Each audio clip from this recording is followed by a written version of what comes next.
Friends, once again you are welcome on this channel. तो पिछले class में हम लोग इवेंट्स के 9 टाइप के बारे में डिस्कस कर चुके थे और बाकी इवेंट के 2 टाइप को डिस्कस करने से पहले हम सेट थ्योरी से रिलेटेड कुछ बातें हम पढ़ते हैं। सेट थ्योरी का वो बेसिक पार्ट जो प्रोबेबिलिटी में यूज होता है उसे हम लोग अभी पढ़ेंगे, क्योंकि इसी के हेल्प से बाकी जो 2 रेस्ट इवेंट्स का टाइप है उसको हम डिफाइन करेंगे। तो आइए पढ़ते हैं सेट थ्योरी, जो प्रोबेबिलिटी में हमें पढ़ना ज़रूरी है। तो ये क्या है?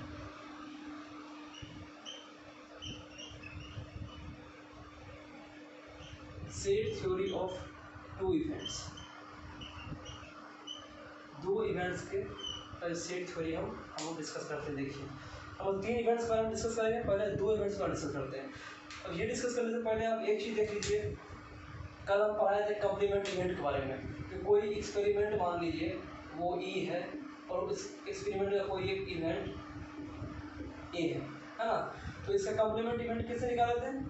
कंप्लीमेंट इवेंट को डिनोट किए थे ए बार से, या इसी को ए सी से, या ए डैश से, ए बार से, ए सी से डिनोट करते हैं। ये क्या होता है?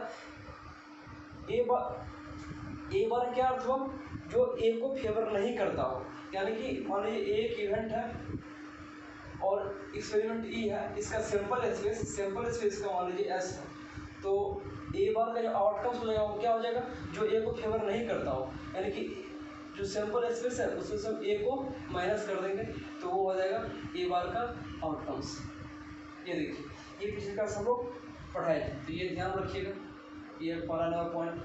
दूसरा नया पॉइंट देखिए, आप लोग यूनियन और इंटरसेक्शन जानते होंगे। यूनियन क्या होता है, इंटरसेक्शन क्या होता है, उसी को हम अभी इस तरह से लिखते हैं। देखिए, कोई 2 इवेंट है ए और बी, तो मानिए ए यूनियन बी क्या रिप्रेजेंट करता है? ए यूनियन बी और ए प्लस बी, ये रिप्रेजेंट करता है occurrence of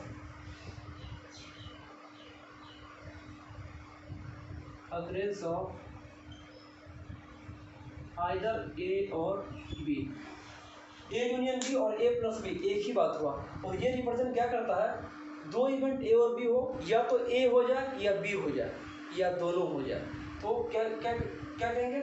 A union B और ए प्लस बी डिफरेंस क्या करता है? अकरेंस ऑफ आइदर ए और बी, या तो ए हो जाए या तो बी हो जाए। तो इसे क्या कहेंगे हम? इसे कहेंगे ए यूनियन बी। इसी तरह से ए इंटरसेक्शन बी क्या रिप्रेजेंट करता है? ए इंटरसेक्शन बी और ए बी, ये रिप्रेजेंट करता है दोनों इवेंट को का एक साथ होना, यानी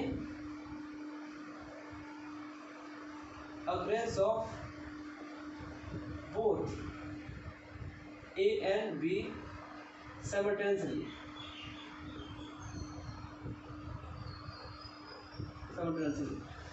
ए और बी दोनों का एक साथ होना को क्या कहेंगे? ए इंटरसेक्शन बी या ए बी, उसी को डिनोट करते हैं। अब मान लीजिए सेट थ्योरी में आप पढ़े होंगे कि ये जो रेक्टेंगुलर बॉक्स है, ये रेक्टेंगुलर बॉक्स किसको डिनोट करता है? ये यूनिवर्सल सेट को डिनोट करता है ना। अब 2 इवेंट हम मानते हैं, कोई एक इवेंट ए है, ए को हम इस रेक्टेंगुलर पार्ट में डिनोट दर्शाएंगे, जो ये है, तो ये क्या हो जाएगा? देखिए, ये अगर सर्कुलर जो एरिया है वो ए को रिप्रेजेंट करता है, तो ये पूरा एरिया क्या हो जाएगा जिसको हम कलर कर रहे हैं? ये पूरा एरिया हो जाएगा ए का नहीं होना, है ना, वही कंप्लीमेंट हो जाएगा। तो ये ए का कंप्लीमेंट उसे इस तरह से भी डिनोट कर सकते हैं। अब ए कंप्लीमेंट या ए डैश या ए बार एक ही चीज़, क्या हो गया?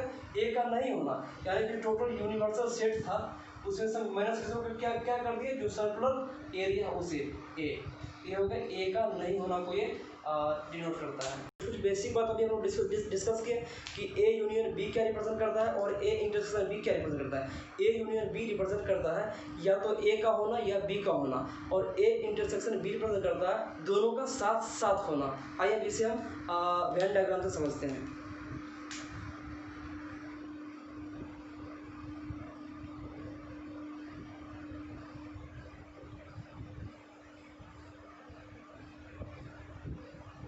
कहता है set theory of 2 events A and B. मानिए कोई 2 इवेंट है ए और बी, उसका सेट थ्योरी को समझते हैं वेन डायग्राम से। तो आप ये देखिए, ये एक यूनिवर्सल सेट है, हम जानते हैं एक रेक्टेंगुलर बॉक्स में डिनोट करते हैं उसे रेक्टेंगुलर बॉक्स का रिप्रेजेंट करते हैं यू से। आप सेट थ्योरी पढ़े होंगे, ये एक यूनिवर्सल सेट है। उसमें एक सेट लेते हैं ए, ये सर्कुलर पाथ है ए, ये क्या रिप्रेजेंट करता है, कोई इवेंट ए को। अब दूसरा लेते हैं बी, बी इस तरह से ए और बी का कुछ एलिमेंट कॉमन भी है ना, ए और बी कुछ एलिमेंट कॉमन भी है। अब देखिए ये हो गया यूनिवर्सल सेट है। तो यूनिवर्सल सेट अभी क्या बताए थे हम, एक कॉम्प्लीमेंट के बारे में बताए थे।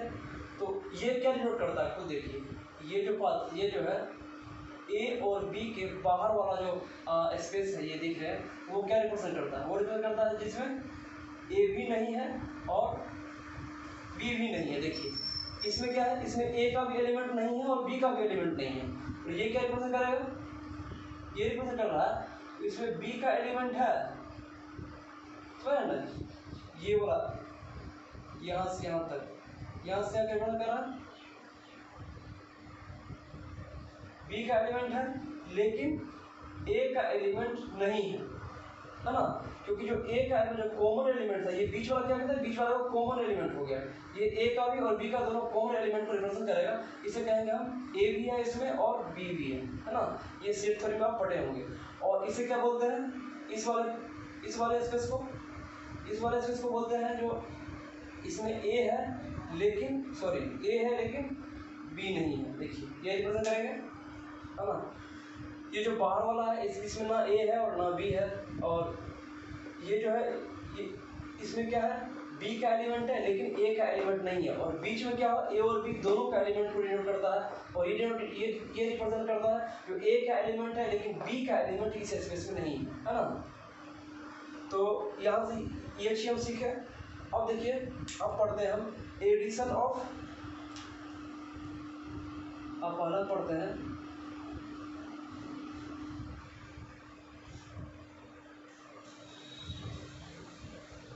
Addition theorem of probability, addition theorem of probability. अब एडिशन थ्योरम को पढ़ते हैं।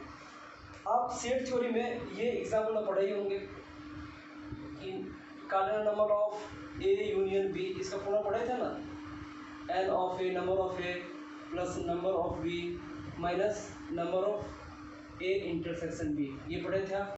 अब यहाँ अगर हम सिंपल स्पेस से जो डिवाइड करेंगे, जो टोटल नंबर ऑफ आउटकम्स अगर इसमें डिवाइड करेंगे तो क्या आ जाएगा, देखिए इसमें आ जाएगा ये है क्या, favourable elements which is in either A और B by total number of sample से डिवाइड करेंगे तो ये क्या हो जाएगा, probability of A union B. उसी तरह से favourable for number of element favourable for A upon total number of elements, total number of outcomes divide करेंगे तो ये क्या हो जाएगा, प्रोबेबिलिटी ऑफ ए। इसी तरह ये हो जाएगा probability of B minus probability of A intersection B. ये फॉर्मूला आप याद रखिएगा, है ना। ये क्या है, प्रोबेबिलिटी ऑफ हैपनिंग या अकरेंस ऑफ आइदर ए और बी, ये होने प्रोबेबिलिटी है। तो इसमें क्या देखिए ये कह रहा है या तो ए हो जाए या बी हो जाए। अब वेन डायग्राम से समझते हैं, या तो ए हो जाए या बी हो जाए, तो प्रोबेबिलिटी ऑफ ए लिख दिया हम, प्रोबेबिलिटी ऑफ ए पूरा प्रोबेबिलिटी ऑफ ए, और फिर प्रोबेबिलिटी ऑफ बी लिख दिए, प्रोबेबिलिटी ऑफ बी लिख दिए। अब देखिए ये दोनों को जब सब सम किए तो क्या आ गया, ये बीच वाला पार्ट 2 बार रिपीट कर गया, यानी कि प्रोबेबिलिटी ऑफ ए में भी एक बार आ गया और प्रोबेबिलिटी ऑफ बी लिए उसमें भी एक बार आ गया। तो इसलिए हम एक बार जो है माइनस कर दिया probability of A intersection B से। ये बीच वाले पार्ट को क्या बोलेंगे, ए इंटरसेक्शन बी, इसलिए एक बार माइनस कर दिए। तो यहाँ से आप अगर आपको बोला जाए probability of A intersection B निकालने के लिए आप इसको लेफ्ट साइड और इसको राइट साइड कर दीजिए, probability of A plus probability of B minus probability of A union B, ये हो गया ना।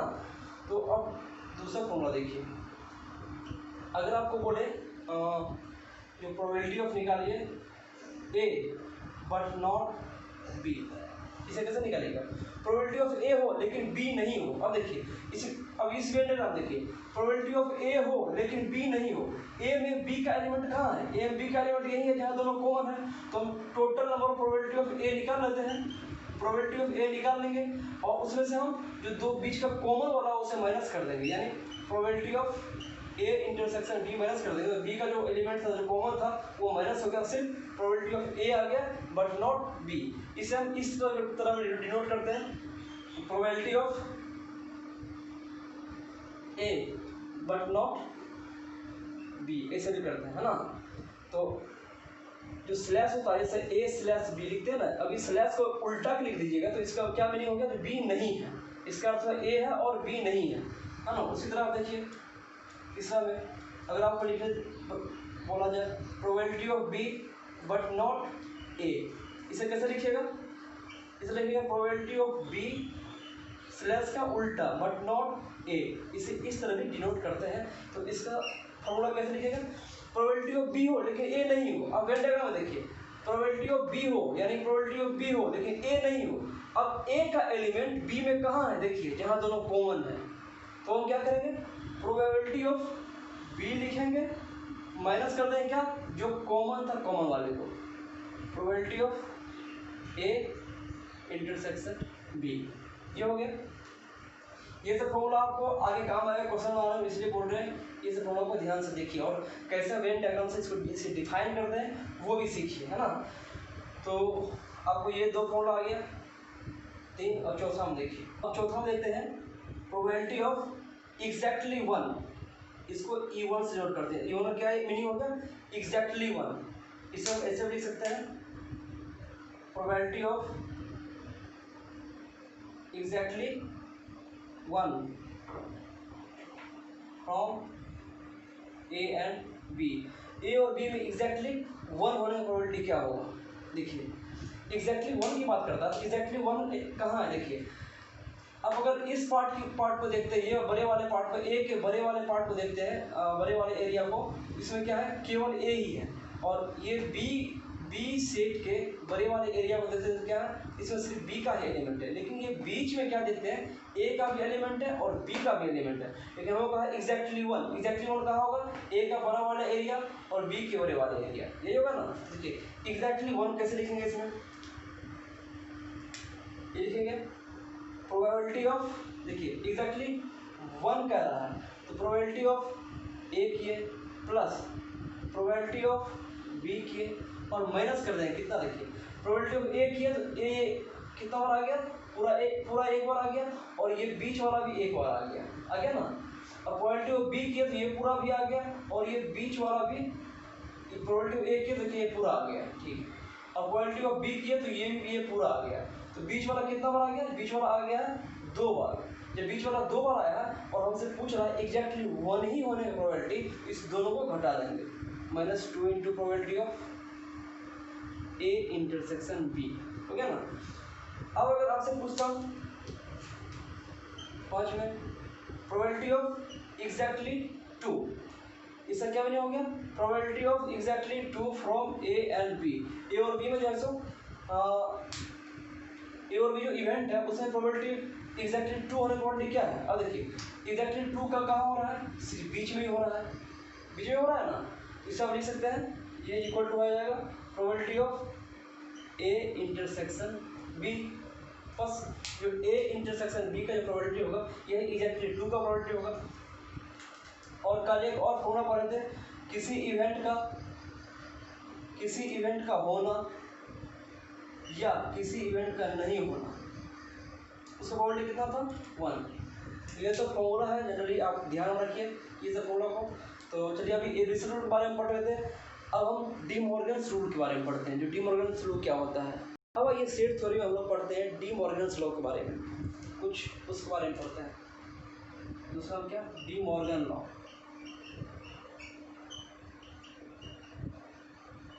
डी मॉर्गन लॉ क्या कहता है, देखिए ये कहा कि अगर कोई दो सेट हो ए और बी जो कि सबसेट हो किसका, एक यूनिवर्सल सेट का, तो लिखिए if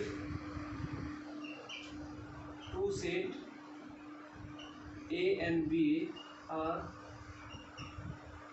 subset of a universal set, then क्या कहता है, if two set A and B are subset of a universal set, then क्या होगा, ये डी मॉर्गन कहा था, जो ए यूनियन बी का जो कॉम्प्लीमेंट लेते हैं, इसे हम ऐसे भी लिख सकते हैं, ए यूनियन बी का बार लिख सकते हैं। ये इक्वल टू हो जाता है क्या, ए का बार, और यूनियन पे जब बार आता है ये आता है इंटरसेक्शन बी का बार, है ना। इसे हम ऐसे लिख सकते हैं, ए का कॉम्प्लीमेंट इंटरसेक्शन बी का कॉम्प्लीमेंट, ऐसे लिख सकते हैं। दूसरा चीज देखिए, इसी में अगर हम इंटरसेक्शन डाल दें, ए इंटरसेक्शन बी का कॉम्प्लीमेंट, ये क्या हो जाएगा, इसे हम ऐसे लिख सकते हैं, ए इंटरसेक्शन बी का बार, ये क्या हो जाएगा, ए का कॉम्प्लीमेंट यूनियन पे अगर कॉम्प्लीमेंट रहेगा तो सॉरी इंटरसेक्शन का कॉम्प्लीमेंट होगा तो यूनियन बन जाएगा बी का कॉम्प्लीमेंट। ये ऐसे करते हैं, ए बार यूनियन बी बार, है ना।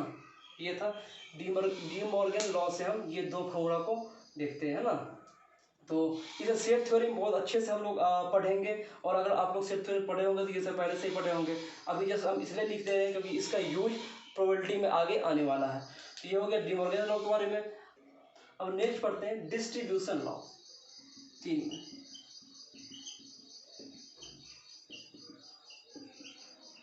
डिस्ट्रीब्यूशन लॉ में 2-3 फॉर्मूला इसमें भी है, ये देखिए क्या होता है इसमें, A union B intersection C. इसका मीनिंग क्या हुआ, इसका मीनिंग हुआ ये यूनियन जो है डिस्ट्रीब्यूट होगा अंदर वाले में। कैसे डिस्ट्रीब्यूट होगा, देखिए, A union B intersection A union C हुआ ना। यूनियन जो है सो बी में भी डिस्ट्रीब्यूट हुआ और सी में भी डिस्ट्रीब्यूट हुआ, ये होता। दूसरा फॉर्मूला देखिए, दूसरा formula A intersection B union C, इसे क्या लिखेंगे, इसी तरह देखिए, ये इंटरसेक्शन डिस्ट्रीब्यूट होगा बी और सी में, तो ए इंटरसेक्शन बी हो जाएगा, ये यूनियन है तो यूनियन ही रह जाएगा, फिर ए इंटरसेक्शन सी हो जाएगा। तो यही था, है ना, डिस्ट्रीब्यूशन लॉ। तो ये देखते हैं, अभी तो जस्ट हम लोग 2 इवेंट के बारे में सेट थ्योरी में डिस्कशन किए हैं, सेट थ्योरी ऑफ 2 इवेंट्स। अब हम लोग पढ़ने जा रहे हैं सेट थ्योरी ऑफ 3 इवेंट्स। ये सारा चीज 3 इवेंट्स के बारे में पढ़ते हैं। ये पढ़ते हैं सेट थ्योरी ऑफ 3 इवेंट्स। क्या पढ़ेंगे,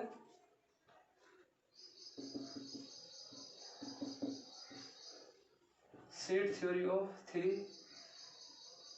इवेंट्स ए बी एंड सी।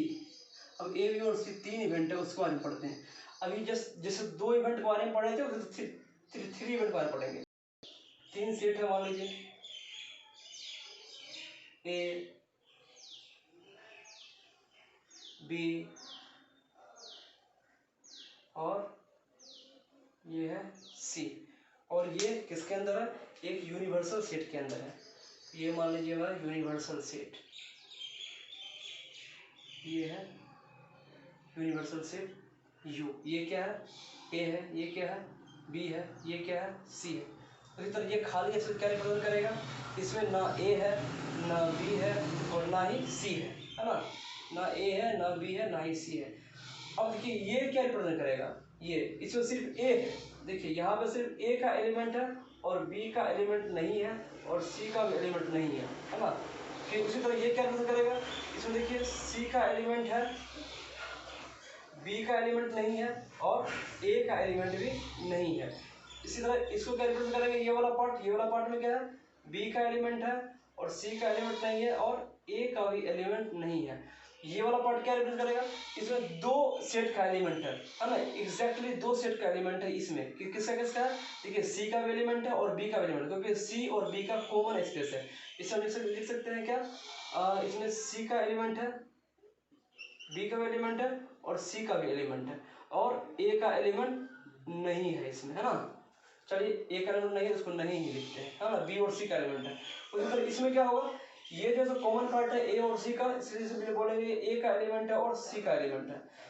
और ये वाला पार्ट ए और बी का कॉमन पार्ट है, इसको भी बोल सकते हैं ए का एलिमेंट है और बी का एलिमेंट है। और ये यहाँ क्या है, यहाँ ए बी और सी तीनों कॉमन पार्ट है, ये बोलेंगे हम ए का एलिमेंट है, बी का एलिमेंट है और सी का भी एलिमेंट है ना। ध्यान से देखिए ये, है ना।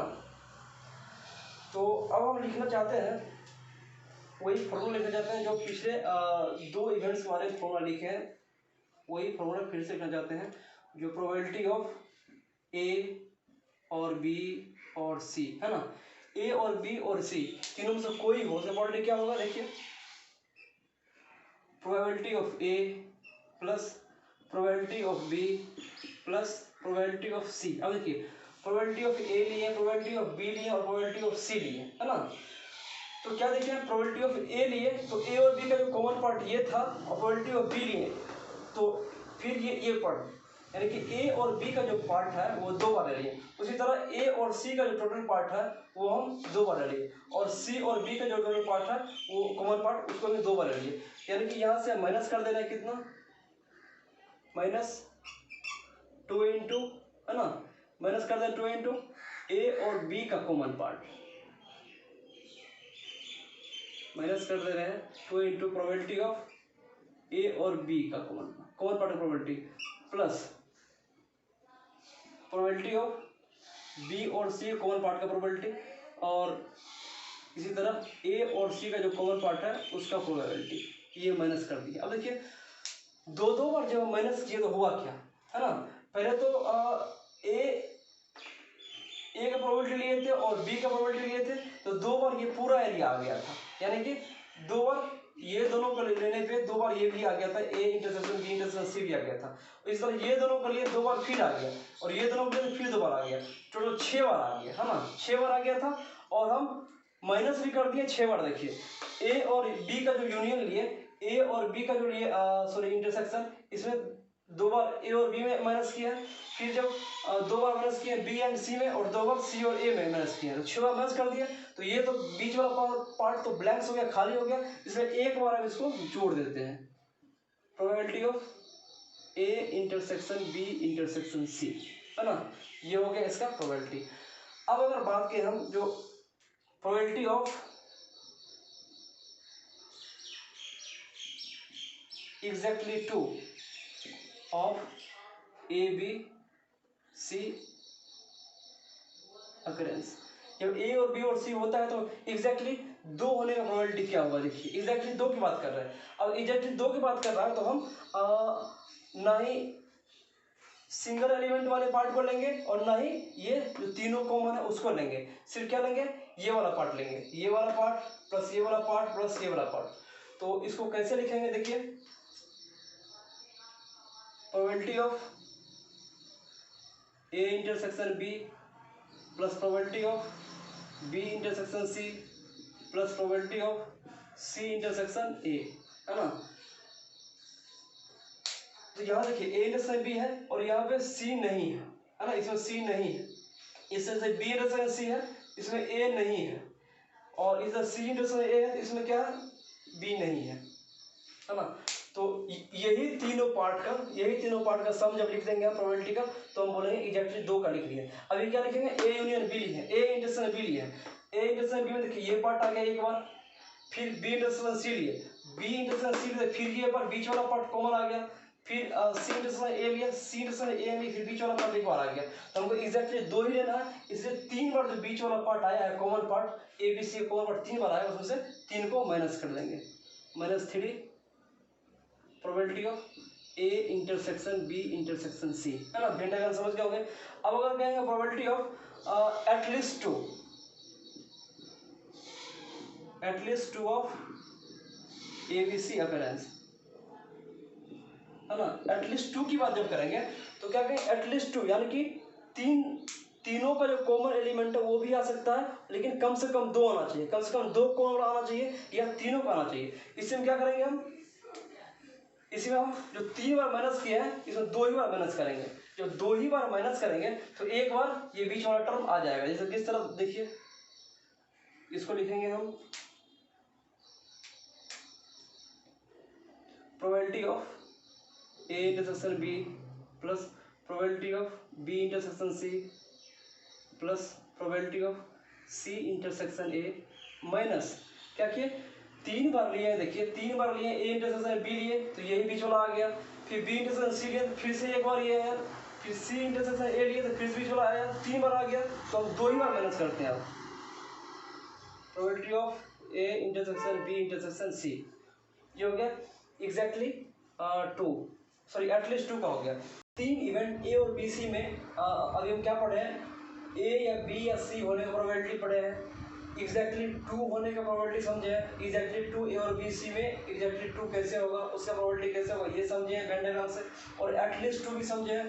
अब हम पढ़ते हैं एग्जैक्टली वन, है ना, probability of exactly one exactly one of A B C occurrence. जब ए बी सी हो रहा हो तो एग्जैक्टली वन होने का प्रोबेबिलिटी क्या होगा। तो एग्जैक्टली वन का क्या अर्थ हो, देखिए जो केवल ए का ही एलिमेंट हो उसका प्रोबेबिलिटी, केवल बी का ही एलिमेंट हो उसका प्रोबेबिलिटी, केवल सी का ही एलिमेंट हो उसका प्रोबेबिलिटी, यानी कि ये शैडेड एरिया जो कह रहा है इसका प्रोबेबिलिटी पूछ रहा है आपसे। एग्जैक्टली वन में यही है जो केवल एक ही पार्ट का एरिया है, दूसरा कॉमन पार्ट इसमें कुछ नहीं आ रहा। देखिए जिसको हम डार्क कर रहे हैं कॉमन पार्ट कुछ नहीं आ रहा, तो इसका आपको पूछ रहा है प्रोबेबिलिटी क्या होगा। तो देखिए क्या होगा, हम पढ़ते हैं, इसमें होगा probability of A plus probability of B plus probability of C. अब देखिए ये तीनों का जो सम किया तो क्या क्या एक्स्ट्रा आ गया, probability of A plus probability of B plus probability of C किए तो ए और बी का भी पार्ट दो बार आ गया, क्योंकि प्रोबेबिलिटी ऑफ ए लिए तो पूरा हो गया और बी लिए भी पूरा हो गया, तो बीच वाला पार्ट ए और बी का दो बार आ गया। फिर ए और सी के लिए भी ये बीच वाला पार्ट दो बार आ गया और बी और सी का भी बीच वाला पार्ट दो बार आ गया। लेकिन अगर अंदर की देखिए आप अंदर में कितना बार आ गया, जब ए और बी किए थे तो अंदर में ये वाला पार्ट आ गया एक बार आ गया ना। जब बी और सी किए थे तो ये तीनों कॉमन पार्ट एक बार आ गया, फिर ए और सी किए तीनों कॉमन पार्ट एक बार आ गया, यानी कि P A plus B plus B C में दो कॉमन वाला पार्ट 6 बार आ गया और तीनों कॉमन वाला पार्ट 3 बार आ गया है। इसलिए हम पहले माइनस करते हैं इसको, इसे तो माइनस करते हैं 2 इंटू जो दो कॉमन पार्ट दो बार आया है, हाँ दो का कॉमन पार्ट दो बार आया उसको माइनस करते हैं। Probability of A intersection B plus probability of B intersection C plus probability of A intersection C, या 2 से मल्टीप्लाई कर दिए। 2 से मल्टीप्लाई किया तो हुआ क्या, देखिए ये बीच वाला पार्ट हमारा 3 बार आ रहा था, लेकिन ए इंटरसेक्शन बी किए तो ये बी एक बार आ गया और 2 बार घट गया। फिर बी इंटरसेक्शन सी में भी ये बीच वाला पार्ट 2 बार घट गया। फिर बी ए इंटरसेक्शन सी में बीच ये तीनों कॉमन पार्ट 2 बार घट गया। टोटल 6 बार जो है मेरा सब्सट्रैक्ट हो गया, माइनस हो गया। किससे, इससे। और माइनस कितना बार करना था, 3 बार करना था, 3 बार माइनस करना था और माइनस हुआ कितना बार, 6 बार। तो क्या करेंगे, प्लस 3 बार हम जोड़ देंगे, 3 बार जोड़ देंगे probability of A intersection B intersection C, है ना। तो सेट थ्योरी से रिलेटेड जो भी कॉन्सेप्ट था वो इतना ही था, है ना। और आगे जब आएगा हम लोग डिस्कस करेंगे उसके बारे में। तो अभी जो भी पढ़ा है उसे अच्छे से रिवाइज कीजिए और इस पे बेस्ड हम कुछ क्वेश्चन सब करने वाले हैं। कुछ क्वेश्चंस को ध्यान से समझिए, उस क्वेश्चन से कुछ कॉन्सेप्ट आएगा। तो देखिए क्वेश्चन क्या है। तो आज की क्लास में सेट थ्योरी से रिलेटेड जितने भी कॉन्सेप्ट हम पढ़े हैं उसका यूज करके हम इस क्वेश्चन को सॉल्व करने वाले हैं, यानी कि इस क्वेश्चन के हेल्प से हम सेट थ्योरी का कुछ नया कॉन्सेप्ट भी सीखेंगे। आइए देखिए क्वेश्चन क्या कहता है। पहला नंबर क्वेश्चन देखिए, क्वेश्चन नंबर 1, ये 1 2 3 4।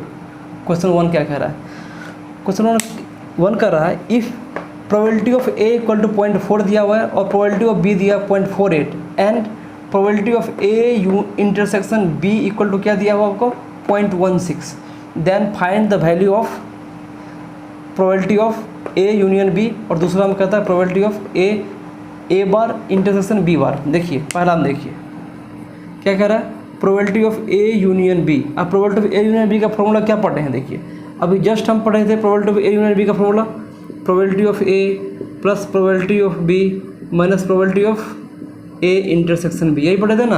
अब जो वैल्यू दिया है उसको पुट कर दीजिए, 0.4 प्लस 0.48 माइनस 0.16, बस ये हो जाएगा आंसर आपका। दूसरा क्वेश्चन क्या कर रहा है, देखिए दूसरा क्वेश्चन कर रहा है आपको प्रोबेबिलिटी ऑफ ए बार और intersection probability of B bar. इसको हम 2 मेथड से बनाएंगे। पहला मेथड देखिए यही कि अभी जस्ट हम फॉर्मूला क्या पर है इसका फॉर्मूला ये पर है, probability of A bar plus probability of B bar minus probability of A bar और यूनियन बी बार, यही पढ़े हैं ना। तो देखिए प्रोबेबिलिटी ऑफ ए बार क्या हो जाएगा, हम पढ़े थे कि प्रोबेबिलिटी ऑफ ए का होना और ए का नहीं होने का सम क्या होता है, 1 के बराबर होता है। जब ये 1 के बराबर होता है तो प्रोबेबिलिटी ऑफ ए का नहीं होना क्या हो जाएगा, 1 माइनस प्रोबेबिलिटी ऑफ ए का होना। ए का होना क्या है, प्रोबेबिलिटी ऑफ ए क्या दिया हुआ, प्रोबेबिलिटी ऑफ ए दिया 0.4, इसको ये लिख सकते हैं, प्लस फिर प्रोबेबिलिटी ऑफ बी का होना 1 माइनस प्रोबेबिलिटी ऑफ बी लिखेंगे। प्रोबेबिलिटी ऑफ बी क्या है, प्रोबेबिलिटी ऑफ बी है आपको 0.48, और देखिए minus probability of A bar union B bar. अच्छा देखिए तो अब probability of A bar union B bar को क्या लिख सकते हैं, अभी जैसे हम पढ़े थे डिमॉर्गन्स लॉ पढ़े थे, इसमें उसमें क्या पढ़े थे, इसको लिखते हैं probability of A intersection B का होल बार, बोले थे ना, ये पढ़े थे। और ये क्या हो जाएगा, ये हो जाएगा 1 minus probability of A intersection B, देखिए ये हो जाएगा ना।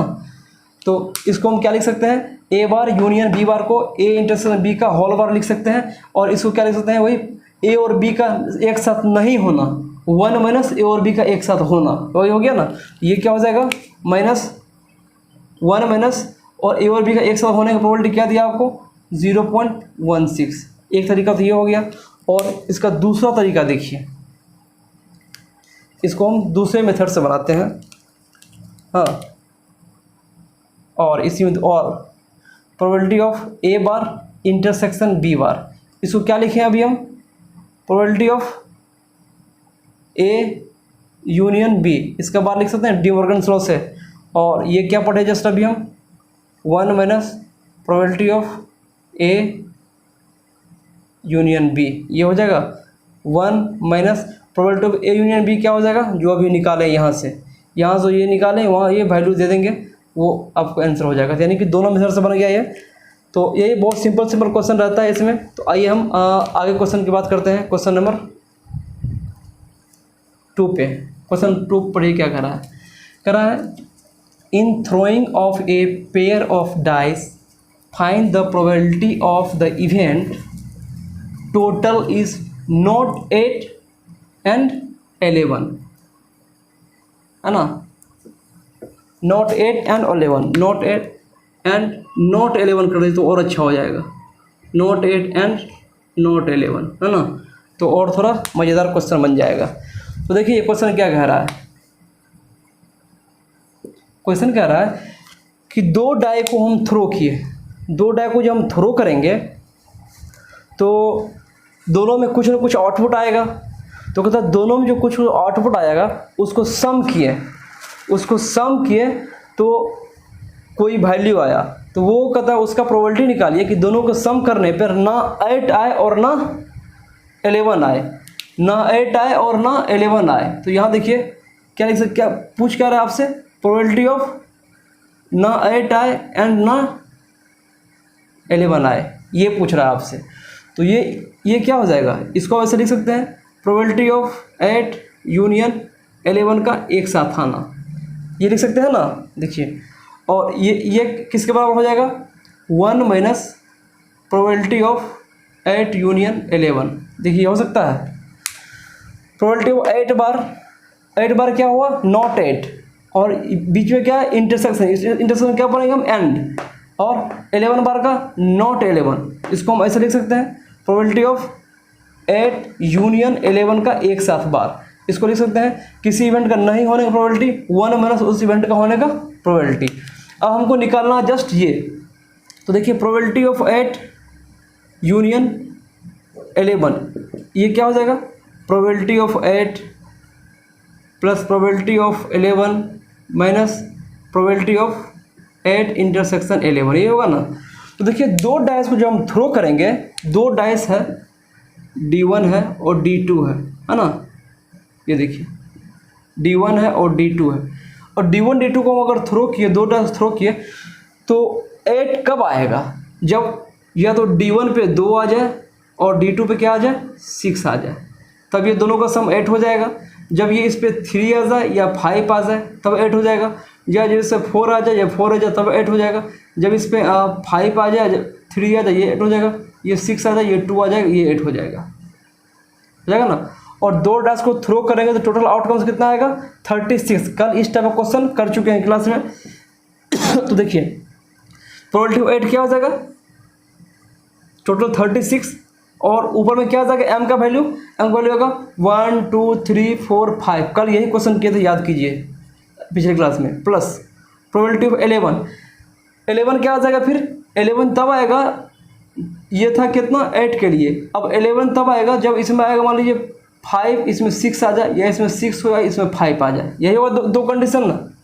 तीसरा कंडीशन कोई कुछ भी नहीं हो सकता है, या 6 5 5 6, इस दोनों का अगर सम करते हैं ये 11 के इक्वल आ जाता है।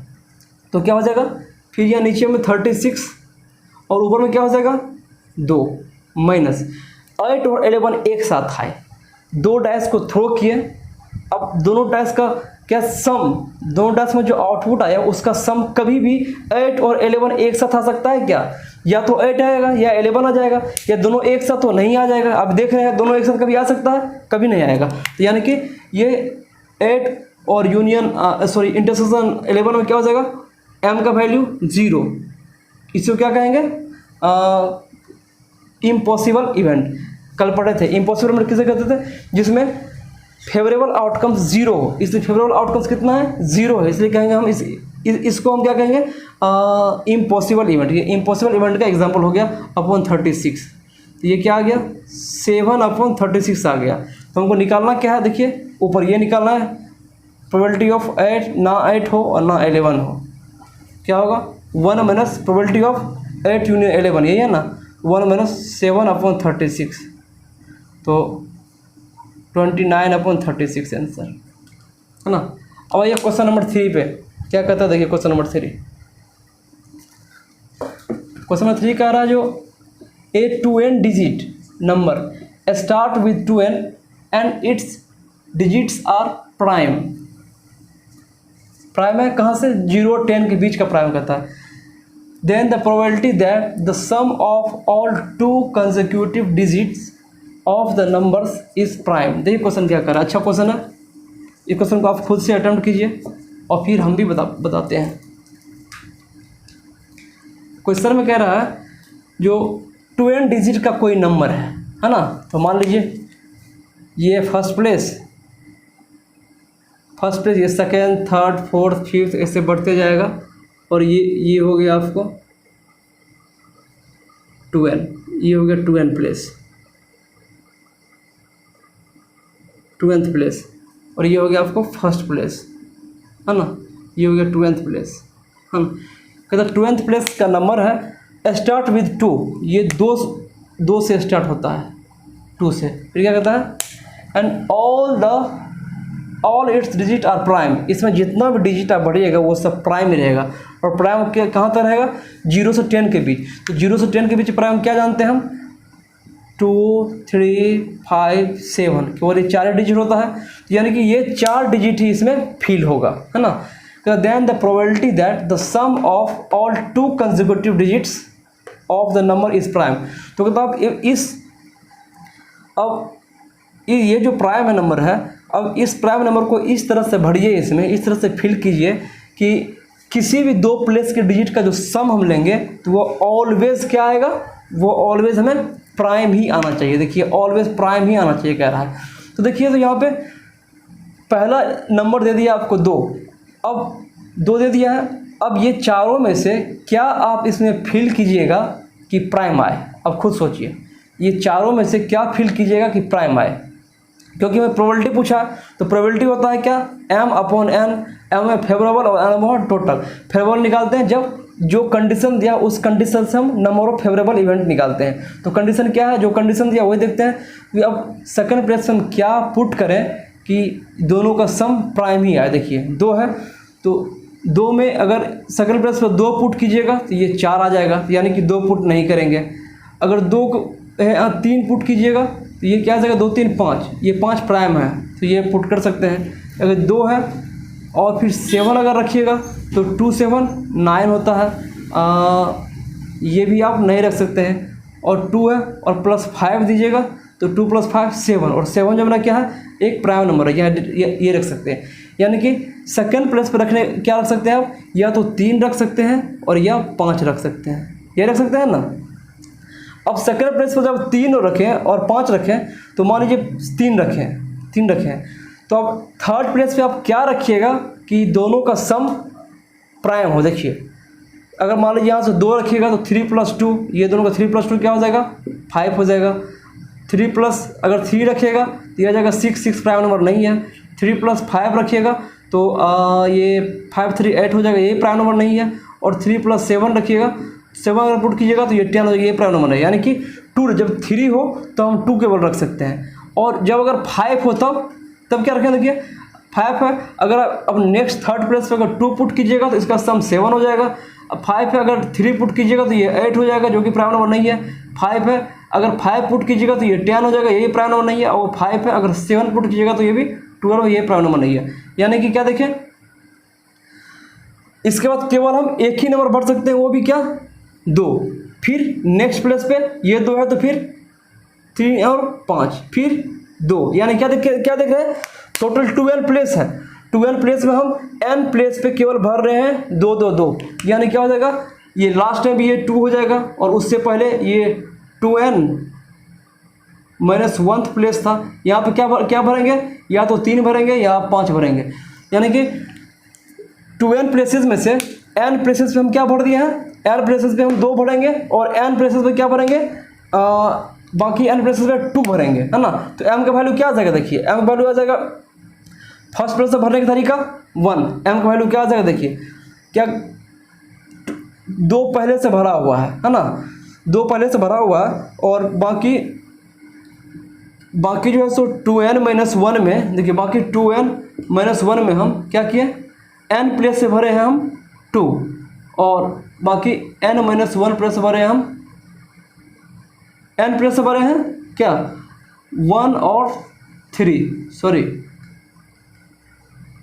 3 और 5, n प्लेस पे 3 और 5 भरे हैं, और n - 1 प्लेस पे हम 2 भरे हैं। देखिए 2 पहले से भरा हुआ था, तो बाकी n - 1 प्लेस पे हम 2 भरे हैं। यानी कि n प्लेस से भरने का तरीका कितना है, 2 × 2 × 2 × 2 कहाँ तक, nth टाइम। ये क्या हो जाएगा 2 n, और यहाँ 2 है, 2 भरने का तरीका कितना है 1, यानी 1 × 1 × 1 कितना टाइम्स, n - 1 टाइम। ये क्या हो जाएगा इंटू 1 की पावर n - 1, तो फेवरेबल क्या हो जाएगा 2n। तो m का वैल्यू क्या आ गया आपको, m का वैल्यू आ गया 2n × 1 × n - 1 = 2n। तो ये क्या आ गया 2n। अब टोटल क्या होगा, देखिए टोटल होगा कितना, आपको 2n प्लेसेस था, 2n प्लेसेस में एक प्लेस आपको पहले से ऑक्यूपाइड हाई दे दिया है, 2 भरेगा एक फर्स्ट प्लेस पे। बाकी क्या बचा, बाकी बचा 2n - 1 प्लेस, है ना, 2n - 1 प्लेस बचा।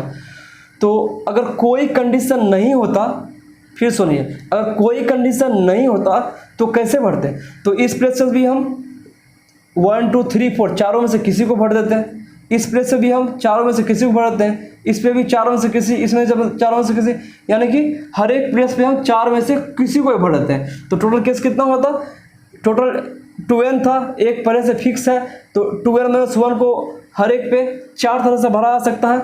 तो टोटल क्या हो जाएगा 4 2n - 1, ये हो जाएगा, ये क्या हो जाएगा, ये इसे क्या लिख सकते हैं, इसे लिख सकते हैं 4 × 2n/4 2n। देखिए लिख सकते हैं ना, ये -1 तो बाय 4 होगा, 4 ऊपर चला जाएगा, ये क्या हो जाएगा, देखिए 4 × 2n/, ये 2 कर देते हैं हम इसको, ये हो जाएगा 2/4n। ये क्या हो जाएगा 4 × 2 -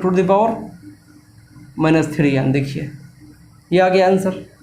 अब क्वेश्चन नंबर 4 को पढ़िए। क्वेश्चन नंबर 4 भी काफ़ी अच्छा क्वेश्चन है, पढ़िए और सॉल्व करने का ट्राई कीजिए। क्वेश्चन नंबर 4 कह रहा है, if 2 subset A and B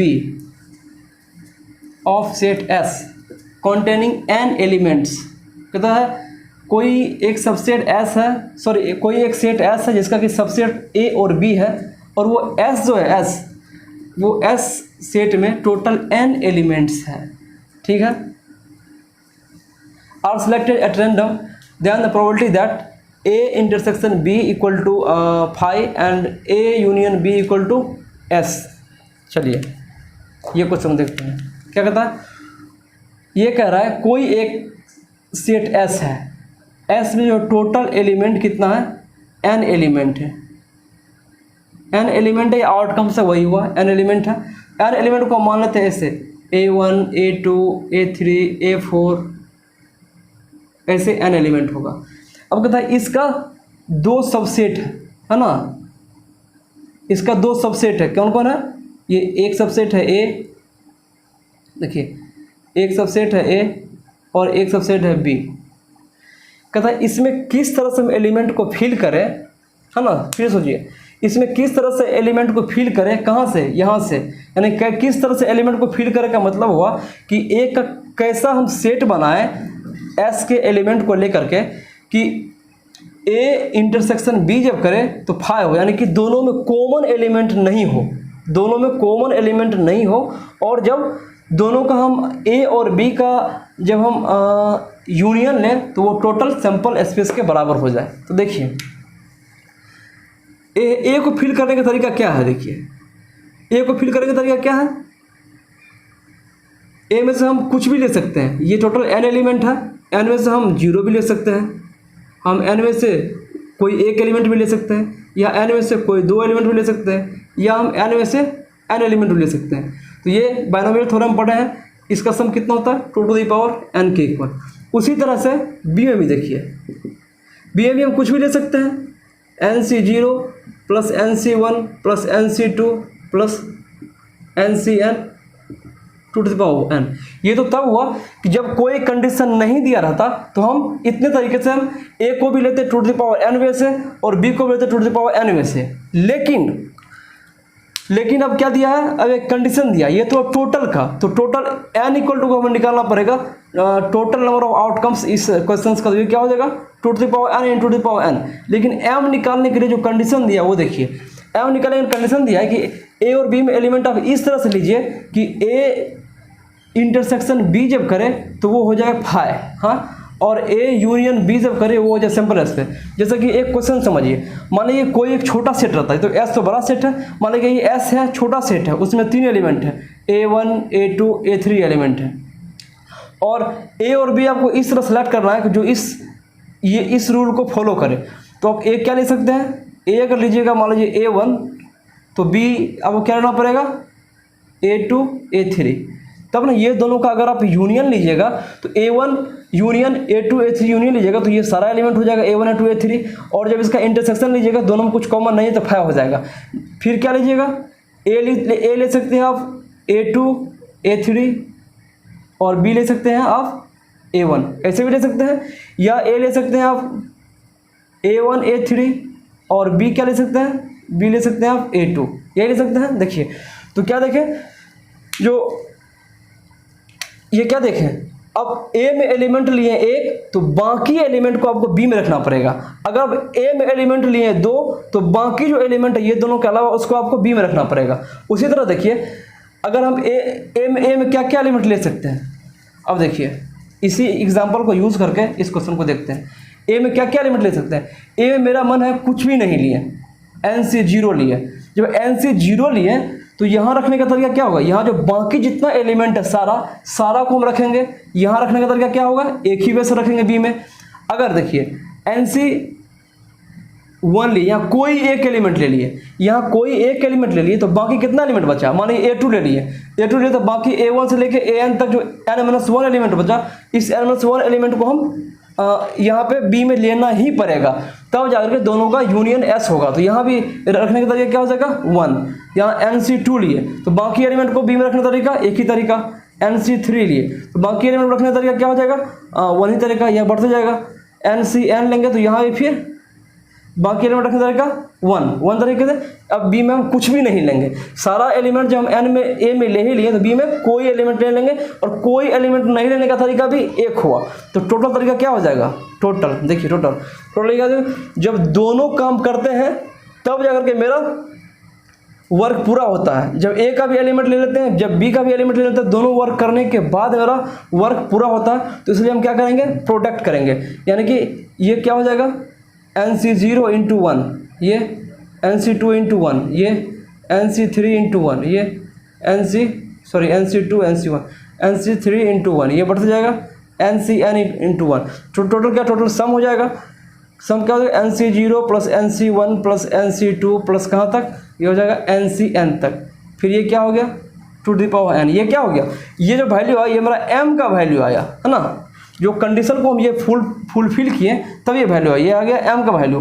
तो प्रोबेबिलिटी क्या हो जाएगा, प्रोबेबिलिटी हो जाएगा m upon n equal to, m क्या है, two the power n upon two the power n into two the power n, ये कैंसिल हो जाएगा, तो 1/2 द पावर n, ये हो जाएगा आंसर। तो यही बहुत ही सिंपल एग्जाम्पल था जो कि हम डिस्कस किए हैं। तो अगले क्लास से हम लोग अब डिस्कस करेंगे किस चीज़ के बारे में, ये इंडिपेंडेंट इवेंट और म्यूचुअली एक्सक्लूसिव इवेंट को हम एक बार फिर से पढ़ेंगे। इसे हम डिसजॉइंट इवेंट्स भी कहते हैं। अब डिसजॉइंट इवेंट क्यों कहते हैं वो हम अगले क्लास में अच्छे से चर्चा करेंगे। अभी जो भी क्वेश्चन डिस्कस किए हैं और सेट थ्योरी से रिलेटेड जो भी कॉन्सेप्ट बताए हैं उसे आप बार बार रिवाइज कीजिए, क्योंकि वो आगे आने वाले क्वेश्चंस में हम उसका यूज करेंगे। और मिलते हैं हम अगले क्लास में, तब तक के लिए गुड बाय।